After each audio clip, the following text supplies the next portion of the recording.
तुम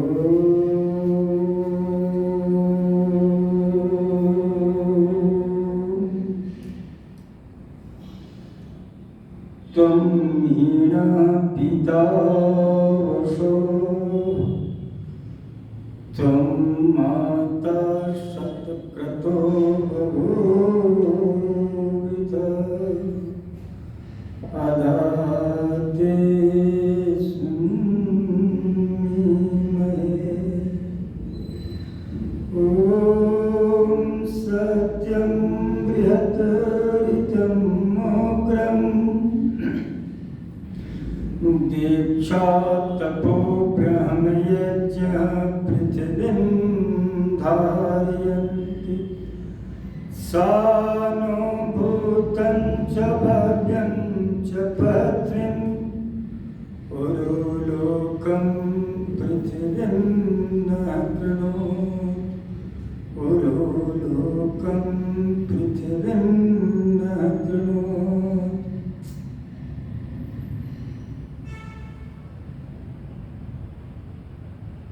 समादरणीय उपस्थित इस आर्य समाज मंदिर इंदिरा नगर बेंगलुरु के इस सुंदर सुसज्जित वैदिकीय यज्ञशाला में उपस्थित सभी सज्जनवृंद, आर्य देवियाँ, आज प्रथम बार इस आर्य समाज मंदिर में आगमन का शुभ अवसर प्राप्त हुआ प्रभु दया से, और आप लोगों के इस निरंतर इस आर्य समाज मंदिर को समृद्ध स्वरूप प्रदान करने में संलग्नता, समर्पण और समग्रता का है, जिस कारण से यहाँ आने की प्रेरणा मेरे अंदर हुई। आज आर्य समाज संपूर्ण भारतवर्ष ही नहीं, विश्व के कोने कोने में देव दयानंद के कृण्वन्तो विश्वम आर्यम के विचार को मूर्त रूप देने के लिए अपने अपने स्तर से, अपने अपने शक्ति से संलग्न हैं। वेद में बहुत ही सुंदर सुंदर विचार आए हैं। अभी आदरणीय आशीष जी, जिनके सुंदर योग दर्शन से संबंधित प्रेरणाप्रद विचारों को सुनकर हम आह्लादित हो रहे थे। वेद में बहुत ही सुंदर एक मंत्र आता है, जिसकी ओर महर्षि पतंजलि का संकेत है।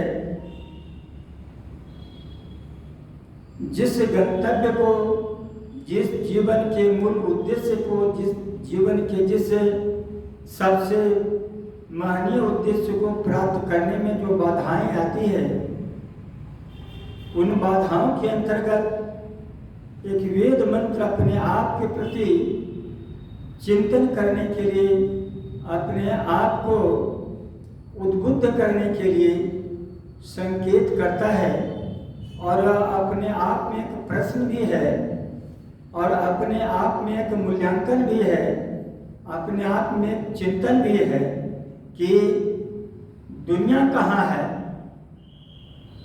हम कहाँ हैं। तो वेद कहता है, उत स्वया तन्वा संबदे तत्कदानंतर वर्णि भवान किन्नु हव्यम अहिर्नानोजुषे कदा मेदकम सुमना अभीक्षम। इस वेद मंत्र का एक एक शब्द अपने आप में सारगर्भित है।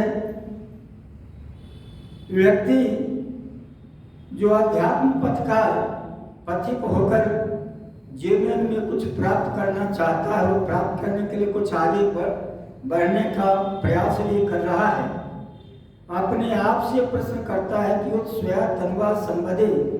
अपने आप में यह प्रश्न है कि तत्कदानंतर वर्णि भवानी, हम उस परम पिता परमात्मा के दिव्य स्वरूप को समझने के लिए जिस वातावरण की आवश्यकता है, परम पिता परमात्मा के उस ज्योतिष स्वरूप तक पहुंचने की तैयारी में जो जो हमें करना है, वो कहाँ तक किया और कितना बाकी है। तो किन्नो हव्यम व हरनानो, जिसे क्या हमारे इस जीवन के हव्य, जीवन रूपी इस हव्य को क्या परमात्मा बेहिचक बिना इंतु किंतु परंतु के क्या वह परमात्मा स्वीकार करेगा। कदा मृतकम सुमना अभिख्यम, और परम पिता परमात्मा के इस दिव्य स्वरूप को, परम पिता परमात्मा के इस ज्योति स्वरूप को सुमना अभिख्यम, हम सुमन वाले होकर हम क्या उसका दीदार कर सकेंगे, हम क्या उसका अनुभव कर सकेंगे। जैसा कि अभी तक आर्यतर विद्वानों के यहाँ इस बात की चर्चा होती है कि जब हम मोक्ष को प्राप्त होंगे तो हम ये चीज देख पाएंगे, ऐसा देखने को मिलेगा, वैसा देखने को मिलेगा, ऐसी ज्योति होगी, ऐसी अनुभूति होगी। तो क्या उसके लिए हम अपने आप को योग्य बना पाने में हम कितना सफल हो पा रहे हैं, कहाँ कहाँ मेरे जीवन में त्रुटियाँ हैं, कहाँ कहाँ हमारे अंदर कमियाँ हैं। जैसा कि अभी मन की स्थितियों के बारे में चर्चा हो रही थी कि यह मन निरुद्ध अवस्था को कैसे प्राप्त हो सकेगा। तो जब तक यह मन निरुद्ध अवस्था को प्राप्त नहीं हो सकेगा, तब तक कदा मृतकम सुमनाभिख्यम, परम पिता परमात्मा के उस स्वरूप को हम नहीं अनुभव कर पाएंगे, वहाँ तक गंतव्य मेरा नहीं हो पाएगा। तो इसके लिए योग दर्शन में बहुत ही सुंदर चर्चा आती है। तप स्वाध्याय, तप और स्वाध्याय के द्वारा जब तक हम अपने जीवन में किसी चीज की प्राप्ति के लिए तप नहीं करेंगे, तब द्वंद्वम सहनम तपः, महर्षि पतंजलि का संकेत है कि जो लक्ष्य हमारा है उस लक्ष्य की सिद्धि में परिस्थितियां कभी अनुकूल भी आएगी, परिस्थितियां कभी प्रतिकूल भी आएगी, लेकिन हमें अपने लक्ष्य से विचलित नहीं होना है। और इसके लिए हमको स्वाध्याय से जुड़ा रहना पड़ेगा।